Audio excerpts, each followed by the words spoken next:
Salut à tous, c'est Comics4, j'espère que vous allez bien. Aujourd'hui, toute nouvelle vidéo, une vidéo review comics. On va faire une review sur deux omnibus, sur un run, un event, je dirais même, Annihilation et Annihilation Conquest. Je préviens d'avance, désolé si je bégaye un petit peu ou autre. Là, c'est la 4e vidéo que je tourne de suite, parce que je vous prépare un mois de vidéo d'avance, parce que j'aime bien me faire un peu tout stacker comme ça.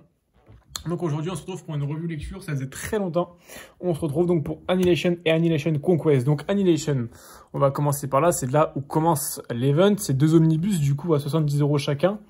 Des omnibus à peu près 600 pages, donc ça fait un peu cher, mais ça a été aussi paru en deluxe, mais évidemment rupture de stock, donc spéculateur, excusez-moi, je cherchais le terme. Du coup, Annihilation, ça se passe en 2007, en même temps que l'event Civil War, sauf que là, on n'est pas sur Terre, on est sur la partie cosmique. Donc, très très beau, en plantant du coup l'extérieur d'abord, très très beau comics, un peu en argent ici, c'est très très beau. Pour le coup, c'est vraiment, moi j'ai lu comme ça, du coup, j'enlève la jaquette pour lire, comme toute personne normalement constituée. Et franchement, très beau, la cover aussi, magnifique, on en reparlera tout à l'heure. Et hop, derrière, je vais vous présenter ce qu'on a comme contenu à l'intérieur. On a plein de tie-in, mais des tie-in très très bons. Chaque tie-in est important pour toute la lecture. Donc, on a donc l'event, évidemment, Annihilation, qui est à l'intérieur. Donc, on a évidemment le prologue, les Annihilation Nova. Donc, on a les 4 issues. On a les Annihilation Silver Surfer 4 issues. Ensuite, les Ronan 4 issues. Et Super Skrull, qui aussi, tous les tie-ins sont en 4 issues, globalement. Et après, du coup, forcément, l'event principal Annihilation qui est en 6 issues. Et à la fin, on a deux titres un peu prologues avec qui parlent un peu des différents Silver Surfer que vous retrouverez dans cette histoire, dans cet omnibus. Faut savoir que pour lire ça, il n'y a pas besoin de prérequis. Je vais m'expliquer pourquoi. Ne vous faites pas ces dessins-là, parce que là, c'est très hasardeux les dessins, je vous le dirai aussi après. C'est-à-dire que moi, je ne connaissais rien de l'univers cosmique. Je ne connaissais que les noms. Et je connaissais évidemment ce qu'on a vu dans le MCU. Sauf que, faut juste savoir que, voilà. Ce truc qu'il y a à savoir, c'est que la Nova Corps, c'est la police, l'armée de l'espace, qui est là pour faire régner l'ordre dans l'espace. C'est tout ce qu'il y a à savoir. Et du coup, on retrouvera des personnages qu'on ne connaît pas. Si vous ne connaissez pas l'univers cosmique, on retrouvera que Drax, que vous connaissez, qui est un peu fidèle, et encore, parce que dans le MCU, il est un peu gentil, Drax, je trouve. Là, c'est vraiment une bête de destruction. Le Silver Surfer, qu'on a aussi vu dans un film Marvel, mais j'ai pas envie de dire que c'est dans le Silver Surfer, parce qu'il est très mal fait. Mais il y a le Silver Surfer, mais d'autres personnages aussi, que je vais pas vous spoil, évidemment. On a donc le Super Skrull qui est un personnage, pour ceux qui ne connaissent pas, qui est un Skrull donc amélioré avec les pouvoirs des 4 fantastiques, donc les 4 pouvoirs du coup, à lui tout seul, et Ronan l'accusateur qui est un cri. En gros, comme dans son sonnet, c'est l'accusateur, c'est lui qui va juger les personnes dans la galaxie et leur afficher leur peine. Et il y aura d'autres personnages que je vais pas spoil dans ce comics, tout au long de ce comics. C'est super, franchement le scénario est excellent. Donc c'est Dan Abnett principalement au scénario, mais aussi du Kate Giffen que je connaissais pas du tout. On a du Andy Lining, Andrea Di Vito, Scott Collins et Kev Walker. C'est pas le nom que je connaissais à part Dan Abnett. Le reste je connaissais pas, mais franchement le boulot est incroyable parce qu'il y a beaucoup de tie-in du coup.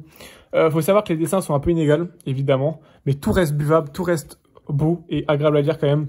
Il n'y a que le début pour les Nova où je trouve ça pas si foufou, où on va avoir du coup une histoire sur la Nova Corps précisément, dans le prologue évidemment. Et en fait, on va apprendre, donc je vous fais pas, c'est pas un spoil, parce qu'on le sait dans le premier prologue, c'est que l'ennemi principal de cet event c'est Annihilus. Annihilus qui est, pour ceux qui ne connaissent pas le personnage, c'est quelqu'un qui vient de l'univers négatif, donc la zone négative, qu'on connaît souvent dans les 4 fantastiques. C'est une zone en fait où, comme l'indique, c'est la zone négative où il y a beaucoup de bordel là-bas, une énergie différente, des pouvoirs différents qui sont là-bas, beaucoup d'ennemis qui sont particuliers à cette zone, même si on le voit pas souvent là dans les récits actuels. Donc Annihilus en fait qui est une sorte de je sais pas comment dire, de bestiole bizarre un peu, qui va essayer son but c'est d'envers la galaxie. Et dedans, ce que j'ai vraiment aimé, c'est qu'on a une grosse diversité des personnages qui sont très bien présentés pour que les néophytes puissent lire cet événement. On a également, donc voilà, Annihilus, hein, pour ceux qui ne connaissent pas, on a également une histoire qui est incroyable parce que il y a des réelles conséquences qu'on verra du coup aussi dans Annihilation Conquest après. Il y a des réelles conséquences. C'est un enjeu, il y a un grand enjeu parce qu'on ressent vraiment la puissance de l'enjeu. Il y a beaucoup de morts. C'est pas comme dans Marvel où à la fin tu dis, à la fin de l'event on se dit ouais bah en fait tout va bien. Non, à la fin de l'event tu te dis putain, tu fermes le livre, tu te dis ça a été un carnage, mais un beau carnage dans le sens où t'es content d'avoir lu ça. À la fin de l'event quand tu fermes le bouquin tu te dis, ok, j'ai appris sur beaucoup de personnages. Il y a beaucoup de personnages qui sont bien représentés, qui sont bien expliqués, et des personnages qui sont bien respectés. Franchement, c'est incroyable. Vraiment, très bon comics. Je vous recommande à 200% si vous voulez vous intéresser à l'univers cosmique de Marvel. Voilà, Silver Surfer, il y aura Silver Surfer, dit Galactus, évidemment. Il est jamais très loin, hein, forcément. Il y aura d'autres Silver Surfer. Je vais pas trop vous spoiler je vais pas aller plus que là, en fait, pour pas vous spoiler. Parce qu'il y aura pas de spoil, évidemment, dans cette review, c'est logique. Mais franchement, j'ai adoré. C'est sûrement le meilleur truc que je lis actuellement. Ça fait 4-5 ans que j'ai des comics, mais c'est le meilleur truc que j'ai lu en comics. Actuellement, chez Marvel, c'est le meilleur truc. Parce qu'il y a un impact. On sent l'impact, on sent vraiment la puissance de cet événement. Contrairement aux events Marvel maintenant, comme Empire, King Black, j'en parle même pas. Des events où, voilà, l'event est fini, ok, il n'y a plus rien sur la Terre, tout ça, il s'est rien passé, il faut juste reconstruire un ou deux bâtiments, il s'est rien cassé. Non, là, il faut reconstruire une galaxie entière après cet événement. Et là, il y a la puissance.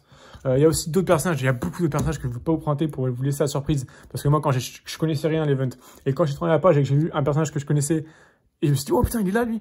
Et là, j'ai eu cette sensation de, oh putain, lui aussi, il est là. Ça fait beaucoup, des trucs comme ça, et je me suis dit, ça, je vais vous le laisser si vous découvrirez le comics. Je vais vous le laisser, cette sensation de se dire, waouh, ok, là, c'est vraiment tout l'univers cosmique. Même si évidemment, il n'y a pas tout le monde, hein, parce qu'il y a beaucoup de personnages, mais il y en a quand même une grande partie. Ensuite, Annihilation Conquest, à savoir, avant tout, je vais pas présenter tout, parce que il y a aussi des comics qui sont sortis récemment chez Panini, comme le Deluxe de War of King. C'est un comics qui se passe après l'événement en fait. Ça c'est 2007, Annihilation Conquest c'est 2009. Et ça se présente après l'événement. Juste, il y a beaucoup de conséquences de l'événement qui sont dans ce comics là, même si c'est 1 ou 2 ans après, hein, il me semble. Mais je vais pas vous le présenter parce qu'en fait, après c'est les conséquences. Et du coup, je peux vous présenter plein de trucs après. Du coup là, je vais prendre que l'événement principal. Les événements principaux d'Annihilation Conquest. Je vais pas vous présenter ce qui en découle, sinon ça va être beaucoup. Mais en tout cas, juste à aparté, War of King, je suis en train de le lire, là j'ai un marque-page. C'est très bon, c'est une pépite franchement. Bah, c'est aussi Abnett évidemment qui fait le scénario, mais c'est très bon aussi. Du coup, Annihilation Conquest, c'est la suite. En fait, il s'est passé un événement, le problème est entre guillemets réglé. Enfin, il est réglé en gros dans Annihilation tout court. Annihilation Conquest, en fait, on recommence avec ce qui s'est passé, sans spoiler, c'est un peu compliqué, mais avec ce qui s'est passé à la fin de l'Annihilation, on en est là en fait. Donc voilà, on recommence, la vie continue et tout. Et il va y avoir une autre chose qui va arriver.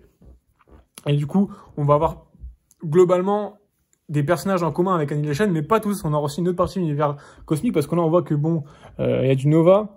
On a aussi des personnages que j'ai découverts, je sais pas, je les ai jamais vus de l'univers Marvel, hein, mais que j'ai trouvé incroyables, notamment Spectre. Parce que là, je vais vous montrer un peu juste les issues qui sont à l'intérieur. À l'intérieur, on retrouvera donc le prologue, logique. Comme le promettait en fait. Ensuite, on aura les 4 issues de Khazar, 4 encore de Nova. Enfin, du coup, ce sera 4, 5 et 6, 7, parce que c'est la suite. On aura 1, 2, 3, 4 de Star-Lord. On en aura 4 de Spectre. Du coup, bah, comme j'ai dit, ceux de Star-Lord. Et ensuite, on a l'event principal, toujours en 6 numéros. Là, il n'y a pas de prologue, parce qu'en fait, après, ça découle sur l'univers Marvel. Donc, comme vous l'avez vu, il y a du Khazar. Un personnage que je connaissais pas, mais qui est très intéressant, avec évidemment Dragon Lune, qu'on a aussi dans l'Annihilation tout court. Un duo, c'est un peu un duo qui est assez intéressant, que je connaissais pas du tout, et que j'ai bien aimé. Un personnage de Spectre que j'ai trouvé incroyable. Il est tellement fort, il est très intéressant. Spectre. Ronan, qu'on retrouve évidemment, parce qu'il a un nouveau statu quo à la fin d'Annihilation, qu'on retrouvera dans Annihilation Conquest, mais il y aura des choses qui changent. Un Star-Lord qu'on voit aussi dans Annihilation, mais que faut savoir que ça que je préfère prévenir, c'est que en fait, si vous voulez, dans cette Annihilation Conquest, on a la formation des gardiens de la galaxie. Enfin, en fait, il y a une équipe qui s'appellera le Front Uni. Je vais pas dire tous les membres qu'il y a dedans. Et dedans, on retrouvera 4 membres des gardiens de la galaxie.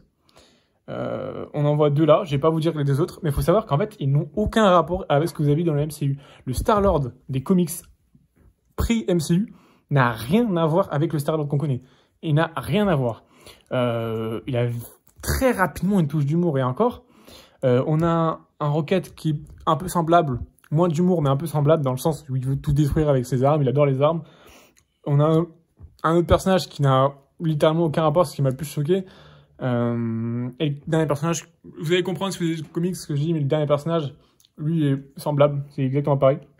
On a là, comme on voit, du Adam Warlock, très très bon. Il faut savoir que l'antagoniste de ce comics-là, de cette deuxième partie d'Event, n'est pas le même que la première partie d'Event. Hein. Là, on est plus sur Annihilus. Je vais pas vous dire c'est des phalanx, mais je vais pas vous dire c'est qui est à la tête des phalanx, pour pas spoil. Gros twist à la fin, quand on sait qui c'est. C'est super intéressant. On a eu Galactus au premier tome. Là, on a une autre entité encore qui est énorme. La Nova Corp, enfin Nova du coup, qui est toujours là, des personnages qu'on connaît pas qui se rajoutent, d'autres personnages qu'on ne voit plus évidemment. Il y a encore une fois beaucoup de morts, très intéressant.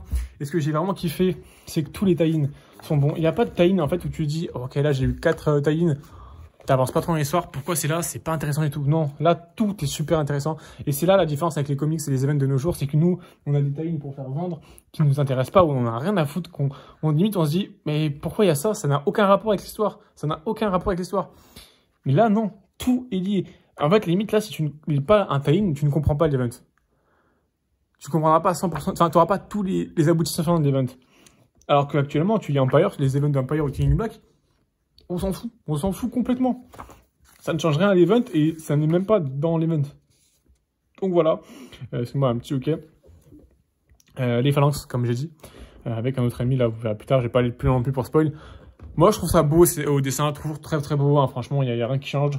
Le scénario, comme j'ai dit, excellent. Donc c'est vraiment 2 comics que je vous recommande grandement, avec des grands enjeux, avec des enjeux qui découlent de l'univers après, enfin les enjeux, il y aura des vraies répercussions après, c'est vraiment, voilà, c'est une revue rapide, sans spoil évidemment, donc ce qui est évidemment dur parce que je n'approfondis pas vraiment la lecture, mais je vous dis ce que j'ai pensé de cette revue, donc ce que j'ai vraiment pensé, avec un bon pitch et ce que j'ai aimé surtout dans ce comics, tout en restant un peu vaste, mais vous comprendrez très bien évidemment. Mais franchement, 2 comics, enfin 2 omnibus que je ne revendrai jamais. Parce que franchement, c'est une grosse claque. Avec cet événement, franchement, gros comics, très bonne lecture que je recommande à 10 000%. Comme je dis, c'est le meilleur truc que j'ai lu de ma vie sur un comics. Alors j'ai lu Civil War, hein, j'ai lu beaucoup d'événements quand même de Marvel maintenant, parce que c'est les 5 ans que je lis.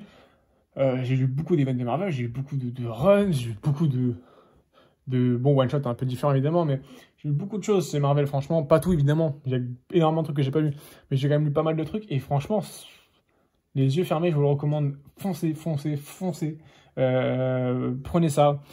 C'est un peu chiant parce qu'il n'y a plus les Deluxe, et que les Deluxe, c'est peut-être, même si c'est en fait dans les Deluxe, c'est sûrement plus cher, parce que dans les Deluxe, il n'y a que l'événement principal, et un ou deux tie-in, alors que là, vous avez vraiment tous les tie-in, donc je vous conseille vraiment l'univers, parce que vous allez tout comprendre, parce que les tie-in sont vraiment nécessaires à cet événement.